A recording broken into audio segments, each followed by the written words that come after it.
नेक औरत और कुत्ते का वाकया। प्यारे दोस्तों, आज हम आपको एक नेक औरत और कुत्ते का वाकया सुनाने वाले हैं। नेक औरत पर कुत्ते से जिना करने का इल्जाम लगा, तो फिर क्या हुआ और कैसे कुत्ता बोलने लगा? आइए वाकया सुनते हैं। दोस्तों, पुराने दौर की बात है। किसी जगह पर एक बेवा औरत रहती थी, जिसके शौहर का कुछ साल पहले इंतकाल हो गया था। उसका शौहर उस इलाके का मौज सरदार था, जिसके होने की वजह से उस औरत के भी नेक नामी के चर्चे जगह जगह पर मौजूद थे। सब जानते थे कि वह औरत बहुत नेक, पाकीज़ा ख्यालात के मालिक है और एक अच्छे इंसान की बीवी है। यहां तक कि वह इबादत गुजार भी थी। लोग उस औरत से दुआएं करवाने के लिए दूर दूर से उसके पास आते थे। उन लोगों के मसले भी वह हल किया करती थी। लोग उसकी बहुत इज्जत करते थे। शौहर के होते हुए कभी किसी ने उस पर किसी तरह का कोई इल्जाम न लगाया, न किसी ने उंगली उठाई, बल्कि जो बुरे लोग थे वह भी उसकी तरफ आंख उठाकर देखने की हिम्मत नहीं करते थे। उसकी अपनी कोई औलाद नहीं थी, ना ही उसके सर पर किसी मर्द का साया था, यानी उसका शौहर भी मौजूद नहीं था, और ना माँ बाप, ना कोई भाई जो उसकी हिफाजत करता। वह खूबसूरत बेवा औरत अपने घर में अकेली रहती थी। वह जानती थी कि अब वह तन्हा है, शौहर का साया उसके सर पर नहीं है। अब लोग उस पर तोहमत भी लगाएंगे, उसका जीना दूभर भी कर देंगे, उस पर मुश्किलात पहाड़ की तरह टूटेंगे। लेकिन वह अल्लाह ताला की जात पर तवक्कुल रखती थी, यकीन रखती थी। सबसे बड़ी बात, वह बेइंतहा इबादत गुजार अल्लाह की नेक बंदी थी। वह जिस जगह पर रहती थी, वहां पर एक बहुत अमीर आदमी रहता था, जिसने उस औरत को जब पहली बार देखा तो उस पर उसका दिल आ गया था। शौहर की मौजूदगी में कभी किसी मैली आंख ने उसकी तरफ देखा भी नहीं था, न कभी किसी की हिम्मत और जुर्रत थी, क्योंकि वह अपने घर से बाहर निकलती ही नहीं थी। लेकिन हालात बदले तो उसको अपने कामों की वजह से घर से मजबूरन बाहर निकलना पड़ता, क्योंकि वह मेहनत भी करती थी और अल्लाह ताला की इबादत भी करती थी। वह दिन में रोजा रखती, रात में लंबे लंबे सजदे किया करती थी। उसका दिल बहुत नर्म था और वह हर एक की मदद किया करती थी। लेकिन अब तो उसको बहुत संभल संभल कर चलना पड़ रहा था, क्योंकि वह एक अकेली बेवा औरत थी। एक बार तूफानी बारिश हो रही थी। उस तूफानी बारिश में वह काम से वापस आ रही थी कि रास्ते में बहुत सा कीचड़ था, जिसने दलदल की शक्ल इख्तियार कर ली थी। उस कीचड़ में एक छोटा सा कुत्ता गिरा हुआ था, यानी कुत्ते का बच्चा पड़ा हुआ था, जो कि दलदल में धंस चला जा रहा था। वह जल्दी से उस कुत्ते के बच्चे के पास आई। उसकी टांग जख्मी हो चुकी थी। औरत ने उसको उठाया, अपने घर लेकर आई, उसकी मरहम पट्टी की और उसे अपने घर में अपने पास रख लिया। वह सोच चुकी थी कि अब मैं इसे पाल लूंगी, इसे कहीं नहीं जाने दूंगी। अब वह कुत्ते का बच्चा वहीं पर रहता था, लेकिन वह नमाज वाले कमरे में नहीं जाया करता था। उस बेवा जवान औरत की जिंदगी में अपनी कोई खुशी नहीं थी, लेकिन अब उसकी जिंदगी में खुशी ही खुशी आ गई थी। यह इत्तेफाक था कि उस कुत्ते को किसी ने आज तक देखा भी नहीं था। बचपन से लेकर अब तक वह अंदर ही रहता, बाहर ना आता, यहां तक कि वह कुत्ता बड़ा हो गया था। उस कुत्ते के घर में होते हुए उसको कभी किसी से किसी किस्म का डर ना होता। शौक के लिए नहीं उसने पाला था, उसके दुख सुख का वह साथी था। जिंदगी अब सब्र सुकून के साथ गुजर रही थी, लेकिन अब उसको लगने लगा कि कुछ लोग उसके पीछे लगे हुए हैं। हुआ कुछ यूं कि जब वह घर से बाहर निकलती तो मर्दों की निगाहें झुक जाया करती थीं, सिवाय उस रईस आदमी के। एक दिन उस रईस आदमी ने जब उस खूबसूरत हसीन औरत को देखा तो उस पर फिदा होकर कहने लगा, मुझे तो यह औरत चाहिए ही चाहिए। उसके पास माल दौलत की कोई कमी नहीं थी। वह जब चाहता किसी औरत को खरीद सकता था, लेकिन वह औरत तो बहुत शरीफ और नेक थी। एक दिन उसने अपने मुलाजिम के जरिए पैगाम भिजवाया कि उस औरत से कहो मुझसे आकर मुलाकात करे। वह औरत कहने लगी, मैं किसी गैर महरम से नहीं मिलती हूं। मुलाजिम ने यह खबर आकर अपने मालिक को दे दी। यह सुनते ही वह गुस्से से मानो पागल हो गया। उसने कहा, आज तक किसी औरत ने मुझे इनकार नहीं किया और मेरे पैगाम को किसी ने ठुकराया नहीं। मेरे पास इतना पैसा है, भला यह औरत कौन है जिसने मेरी इस पेशकश को ठुकरा दिया, और जब मैंने पेशकश की तो उसने उसे कबूल ना किया। इस औरत को मुझसे मिलना ही पड़ेगा। वह खुद ही उसके दरवाजे पर पहुंचकर दरवाजा खटखटाने लगा। औरत ने कहा, कौन? इस पर वह शख्स कहता है, इस शहर का सबसे रईस आदमी हूं, मुझ जैसा यहां कोई भी अमीर नहीं। इस पर वह औरत कहने लगी, मैं किसी को नहीं जानती, रईस हो, अमीर हो या कोई नवाब हो, तुम यहां से जा सकते हो। उसने कहा, देखो, मेरे पास सब कुछ है, सब कुछ जो तुम कहोगी मैं तुम्हें दूंगा, तुम्हारे कदमों में लाकर डाल दूंगा। बस एक रात मेरे साथ गुजार लो। तुम नहीं जानती, मैं तुम्हारा आशिक हो गया हूं। जब से मैंने तुमको देखा है, मैं तुमको पाना चाहता हूं। वह औरत कहने लगी, मेरा तुमसे क्या ताल्लुक है? मैं तुम्हें जानती भी नहीं हूं, और तुम कहते हो कि मैं तुम्हारे साथ बदकारी करूं? अरे, अगर शरीफ आदमी हो तो निकाह कर लो। तो वह कहने लगा, मैं तुमसे निकाह नहीं कर सकता, क्योंकि वैसे भी मेरी 4 बीवियां हैं और वह कभी नहीं चाहेंगी कि मैं तुमसे शादी करूं। वह लोग अमीर माँ बाप की बेटियां हैं और उनके आगे मैं कुछ भी नहीं कर सकता हूं। हां, तुम्हें सब कुछ दूंगा, पर बीवी नहीं बनाऊंगा। उस औरत ने कहा, तुम्हें शर्म नहीं आती? मैं तुम्हारी बीवी ना बनूं, बल्कि रखैल बनना चाहते हो? तुम चले जाओ यहां से। यहां तुम्हारी दौलत से कोई मुतासिर होने वाला नहीं है। लेकिन वह आदमी कम, शैतान ज्यादा था। उसने उस खूबसूरत औरत से कई बार मिलने की कोशिश की, लेकिन वह ना मानी। एक दिन उसने सोचा, मैं इसको अपने आदमियों के जरिए उठवा लेता हूं। उसने अपने चंद बदमाश उसके घर भेज दिए, जिन्होंने दरवाजा तोड़कर जैसे ही उसको उठाना चाहा, तो उन्हें ऐसा लगा कि जैसे किसी ने उनको उठाकर फेंक दिया हो।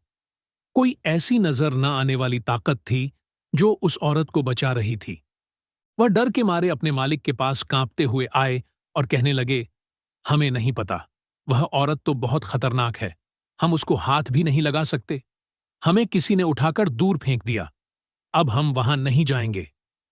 ये सुनते ही वह आदमी बड़ा परेशान हुआ और सोचने लगा कि भला अब मैं करूं तो क्या करूं? मेरे अपने ताकतवर आदमी भी नाकाम हो गए, एक नाजुक औरत को ये उठाकर नहीं ला सके। आखिर इनकी ताकत किस काम की है? उसके साथ कौन सी ऐसी ताकत है जो उसे बचा रही है? अब उस आदमी ने साजिश रची और वहां पर मौजूद 3 और अमीर लोगों को अपने साथ मिला लिया और कहने लगा कि देखो, इस जगह पर एक हसीन और खूबसूरत औरत रहती है। मैं उसे हासिल करना चाहता हूं, लेकिन वह तो मेरे चंगुल में फंसी नहीं। मैंने उसे उठाने के लिए अपने आदमी भेजे कि शायद वह उनके काबू में आ जाए, लेकिन ऐसा नहीं हुआ। अब तुम लोग मेरे साथ मिल जाओ, हम उस पर इल्जाम लगाते हैं, क्योंकि उसने मुझे मना कर दिया।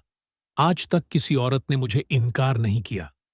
अगर तुम लोग उसे एक बार देख लोगे तो तुम भी उसे पाना जरूर चाहोगे। अब वह दूसरे आदमी भी उस औरत के पास गए और बहाने से उसे अपने जाल में फंसाना चाहते थे, लेकिन वह औरत तो पाक और साफ थी। उसको पता चल गया कि ये शैतान लोग हैं। उसने उन सब के साथ कुछ ऐसा किया कि वह लोग गिरते पड़ते उस रईस आदमी के पास आए और कहने लगे, तूने सही कहा था, वह औरत किसी की बातों में आने वाली नहीं है। अब रईस आदमी कहने लगा, लेकिन मुझे उससे बदला लेना है। आज तक मुझे किसी ने नीचा नहीं दिखाया। अब हम सब मिलकर यहां पर जितने भी लोग हैं उनके दिल खराब करेंगे और उस औरत के खिलाफ सबको बदगुमान करेंगे। उस रईस आदमी के उकसाने पर वह 3 अमीर आदमी भी अब उस औरत पर बदकारी का इल्जाम लगाने लगे। वह शरीफ औरत सब गुनाहों से अपने आप को बचाती रही। वह शैतान आदमी उस इलाके के तमाम अमीर और गरीब लोगों को बहका रहा था। सब लोग उसको तंग करते थे। उसके दरवाजे पर खड़े होकर उसको ताने दिए जाते, उसके घर में पत्थर फेंके जाते। वह सब्र से काम ले रही थी, लेकिन एक बार तो हद हो गई। सब इस कदर अपनी हस्ती से गिर गए कि इंसानियत भी शर्म से पानी पानी हो गई। उस औरत से वह रईस इतने उखड़े गए कि आपस में इत्तेफाक तो कर ही लिया था, यानी दोस्ती कर ली थी। उन्होंने मिलजुल कर एक झूठी बात सारे शहर में मशहूर कर दी। वह औरत अपने कुत्ते के साथ ऐसा काम करवाती है जो बदकारी का काम कहलाता है। एक साफ सुथरी औरत पर ऐसा वाहियात और गंदा इल्जाम था कि मोहल्ले की औरतें तक मुंह खोलकर तौबा तौबा करने लगीं। तभी कहने लगीं कि इस औरत ने आखिर शादी क्यों नहीं की? कुत्ता जो पाला है। अब जिस औरत की पूरे इलाके में सखावत, इबादत, दरिया दिली और नेक नामी की वजह से लोग इज्जत करते थे, वह सब उसको पत्थर मारने लगे। उसने घर से निकलना तक छोड़ दिया। उसका वह कुत्ता, जो कि उसकी हिफाजत के लिए था, उसको किसी ने कभी देखा भी नहीं था। उस कुत्ते की आंखों में भी आंसू आ गए। दर्द से एक बेजुबान जानवर भी रो पड़ा कि एक पाकीज़ा औरत पर इस तरह इल्जाम तराशी हो रही है। लेकिन वह लोग उस पर बार बार इल्जाम लगाते रहे। उस औरत के सब्र की इंतहा हो गई थी। उसने एक दिन अल्लाह ताला की बारगाह में दुआ की, या अल्लाह, ए रब्बे करीम, मैंने हमेशा सब्र किया, तेरी शुक्रगुजार बंदी बनी रही। मैंने कभी तेरी कोई नाफरमानी भी नहीं की, तो मुझे माफ कर दे। एक इंसानियत के तहत मैंने काम किया। एक कुत्ता जो कि तेरी मखलूक है, जिसको तूने पैदा किया है, उस पर मैंने रहम खाकर उसे अपने घर पर रखा। अपने बच्चे की तरह मैंने उसे पाला, उसकी परवरिश की। आज उसके साथ मुझ पर इल्जाम लगाया जा रहा है, और वह भी जिनाकारी का। या अल्लाह, किसी ऐसे इंसान को भेज दे जो सही तौर पर इंसाफ कर सके, जो मेरे किरदार की गवाही दे सके। ए अल्लाह, तू मेरी हिफाजत फरमा, मेरी हकीकत को तू बेहतर जानता है। सारी रात वह बंदी अल्लाह की बारगाह में रो रो कर दुआएं मांगती रही। अल्लाह ताला ने उसकी दुआ को कबूल कर लिया। अब वहां पर वह चारों बदकार आदमी, जो कि उस औरत को नीचा दिखाने के लिए हर मुमकिन हद तक कोशिश कर रहे थे, उन्होंने पूरे मोहल्ले को अपने साथ मिला लिया और कहा कि सुना है यहां पर कोई काजी रहता है जो कि सही फैसला करता है। किसी ने कहा, हां, यहां पर एक बहुत बड़े अल्लाह वाले रहते हैं, जो कि अल्लाह के नेक बंदे हैं। वह इंसाफ भी करते हैं। लोगों के पास जो भी परेशानियां हों, कैसे भी मसले हों, सब उनके पास जाया करते हैं। वह रईस आदमी कहने लगा, फिर तो मेरी बात भी जरूर सुनेंगे। चलो, चलते हैं, देखते हैं वह हमारे लिए क्या फैसला करेंगे। अब तीनों साथी कहने लगे, हम तो कहते हैं कि उस औरत को भी अपने साथ लेकर चलो। वह रईस कहने लगा, नहीं, पहले हम जाकर उनको सारी सूरतें हाल बताएंगे, फिर वह जो फैसला करें वही होगा। और मुझे उम्मीद है कि वह हमारे हक में फैसला करेंगे और हम उस औरत को शहर से बाहर निकलवाने में कामयाब हो जाएंगे। अब उसी शाम को चारों खबीस रईस आदमी पूरे मोहल्ले वालों के साथ अल्लाह वाले काजी के दरबार में पहुंचे और झूठी कहानी उनको सुना दी। यह औरत एक फाहिशा औरत है और एक कुत्ते तक को इसने नहीं छोड़ा। इंसान तो क्या, इसने कुत्ते तक को भी नहीं बख्शा। हम चाहते हैं कि हमारे मोहल्ले से उसको निकाल दिया जाए, इसको संगसार किया जाए। वह अल्लाह वाले, जो कि बहुत नेक इंसान थे, उन्होंने कहा, यह जरूर झूठ बोल रहे हैं। दाल में कुछ काला है। पहले मुझे उस खातून को बुलाना पड़ेगा, उससे मिलना पड़ेगा। आपने एक आदमी को हुक्म दिया, जाओ, उस औरत को बुलाकर मेरे पास ले आओ। काजी साहब का आदमी खातून के पास पहुंचा, उन्हें काजी साहब का पैगाम सुना दिया। वह साहिबे इल्म थे, उनको एक बेहद कीमती फैसला करना था। वह औरत कहने लगी, आखिर मुझे क्यों बुलाया जा रहा है? वह शख्स कहने लगा, मुझे नहीं पता। उस आदमी के साथ वह काजी साहब के दरबार में पहुंची।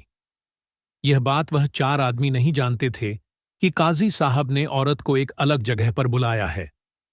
काजी साहब ने पूछा, मुझे बताओ, क्या तुमने जिना किया है, और वह भी एक कुत्ते के साथ? यह सुनकर उसे बड़ा दुख हुआ। वह कहने लगी, आप तो खुद अल्लाह के नेक बंदे हैं, साहिबे इल्म हैं, आपको पता चल जाएगा। आप इंसाफ कीजिए, अल्लाह ताला इंसाफ करने वालों को पसंद फरमाता है। काजी साहब समझ गए, वह औरत सच कह रही है। आप वापस दरबार में आए और हुक्म दिया, इन चारों को अलग अलग कर दो। पहले हम हर एक आदमी से अलग अलग पूछेंगे, फिर इन चारों की गवाही लेंगे। आपने सबसे पहले उस आदमी को बुलाया जो रईस आदमी था। उसको अपने पास बुलाकर आपने उससे कहा, जिस कुत्ते के साथ इस औरत ने जिना किया है, उस कुत्ते का रंग कैसा है? काजी साहब के इस सवाल को सुनकर वह घबरा गया। फिर उसने बोलना शुरू किया, वह कुत्ता काले रंग का है। अल्लाह वाले ने फिर दूसरे आदमी को तन्हाई में बुलाया, उससे भी यही सवाल किया। कुछ देर सोचकर उसने खुद ही कहा, कुत्ते का रंग सुर्ख यानी गहरा लाल है। फिर तीसरे आदमी को अल्लाह वाले ने बुलाया, उससे पूछा, तुम जिस औरत को फाहिशा कहते हो और कहते हो कि वह जानी है, जरा बताओ तो वह कुत्ता किस रंग का था? वह शख्स कहने लगा, मैं ना जानूं तो भला कौन जानेगा। उस कुत्ते का रंग खाकी है, यानी जमीन के रंग से मिलता जुलता है। अल्लाह वाले काजी ने आखिरी आदमी को भी बुला लिया और उससे यही सवाल किया। चौथे आदमी ने कहा, मैं तो अंधेरे में भी उस कुत्ते को पहचान सकता हूं। उस कुत्ते के रंग को मैं बखूबी जानता हूं। उसका रंग सफेद है। अब आप रहमतुल्लाह ताला अलैह ने उस औरत को दरबार में तलब किया। सब आंखें फाड़े हुए औरत की तरफ देख रहे थे। यहां पर भला यह कब आई? उसके साथ उसका कुत्ता भी था। उस कुत्ते का रंग न सफेद था, न लाल था, न काला था, न खाकी था, बल्कि उसको अल्लाह पाक ने ये सारे रंग एक साथ दे दिए थे। यानी कहीं से वो कुत्ता लाल था, कहीं से काला था, कहीं से खाकी था, कहीं से सफेद था। अल्लाह वाले बहुत तैश में आ गए। उन्होंने कहा, अगर तुम लोग सच बता देते, झूठा इल्जाम नहीं लगाते, तो तुमको सजा नहीं दी जाती। वह लोग कहने लगे, हम सच ही तो कह रहे हैं, आप मेरी बात को माने, लोग मेरी बात पर यकीन करते हैं। इसको संगसार करें, इसको रज्म करें। आप रहमतुल्लाह ताला को गुस्सा आ गया। आपने कहा, अच्छा तुम कहते हो, तुम सच कहते हो, लेकिन तुम सबने इस औरत की गवाही दे दी है। अब एक गवाह और मौजूद है जिसने इसकी गवाही नहीं दी है। वह तंजिया मुस्कुराहट के साथ कहने लगे, अच्छा, इस औरत की गवाही देने के लिए भला कौन सा नया आदमी पैदा हो गया? हम सब जो मिलकर इसको कह रहे हैं, यह बात बिल्कुल सच है। अल्लाह वाले ने कहा, नहीं, आदमी या इंसान नहीं, बल्कि जानवर। जानवर इस औरत की गवाही देगा। जानवर बोल कब सकता है? आपने कहा, इस कुत्ते से इसकी गवाही ली जाएगी। तुम कहते हो यह कुत्ता बोल नहीं सकता। अब देखो, अल्लाह के हुक्म से यह खुद बोलेगा।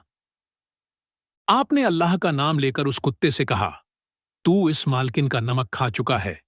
इसने तुझे उस वक्त उस जगह से उठाया जब तू दलदल में फंस चुका था। अगर यह तुझको वहां से ना उठाती, तेरी मरहम पट्टी ना करती, तो तू आज जिंदा भी ना बचता। तुम तो फरमाबरदार हो ना? गवाही दो अपनी मालकिन के लिए। वह औरत कितनी पाक और साफ है, और अगर वाकई गुनाहगार है तो यह भी बता दो इन सबके सामने। अल्लाह के हुक्म से वह कुत्ता बोलने लगा। उसने कहा, यह औरत तो बहुत ही साफ सुथरी है। अल्लाह ताला ने इसको बहुत आला दर्जा अता फरमाया है। यह कमाल की पाकीज़ा औरत है। इसकी तन्हाई भी पाक है। संगसार तो इनको करना चाहिए। अल्लाह वाले ने फैसला कर दिया, इस नेक औरत पर यह तोहमत है, इल्जाम है, और इसके साथ झूठ बोला गया। किसी पाकीज़ा शरीफ नेक किरदार की औरत के साथ ऐसी बातें लगाना, लोगों को मजबूर करना कि इसको तकलीफ पहुंचाएं। जिस शख्स ने यह काम किया है, वह जहन्नम है। अल्लाह ताला उसको कभी भी माफ नहीं करता। अब यह फैसला आखिरी है। इन चारों को संगसार किया जाएगा। मैंने आज तक इतनी बड़ी शर्मिंदगी में कभी नहीं देखा होगा, और यह दरबार आज इस बात की गवाही देता है कि इन चारों को सबके सामने उल्टा लटकाया जाए, फिर उनको पत्थर मारे जाएं। शहर का हर फर्द मिलकर इनको पत्थर मारेगा, और फिर सरेआम बीच चौक पर लटकाकर इन चारों को कत्ल कर दिया जाएगा। सारे शहर वाले हाँ में हाँ मिला रहे थे। सब इस नेक काम को करना चाहते थे। वह औरत ज़ारों कतार रो रही थी। अल्लाह ताला ने किस तरह उसको बचाया, किस तरह उसकी इज्जत की हिफाजत की। वह कुत्ता भी उसके साथ रो रहा था। अब वह चारों बदकार गए। उन्होंने कहा, ऐ अल्लाह के बंदे, हमें माफ कर दें। हमसे गुनाह हो गया। यह हमारी बहन है। हमने उसको बहुत बुरा कहा। हमें माफ कर दें। हम आइंदा इसको कुछ भी नहीं कहेंगे। अल्लाह वाले ने कहा, अब तुम्हारा फैसला हो चुका है और इस दरबार में जो फैसला होता है वह अटल फैसला होता है। तुम्हारी माफी नहीं, तुमने इस औरत के साथ बहुत बुरा किया। और फिर उन्हें सजा दे दी गई। दोस्तों, आज की वीडियो में बस इतना ही। अल्लाह हाफिज।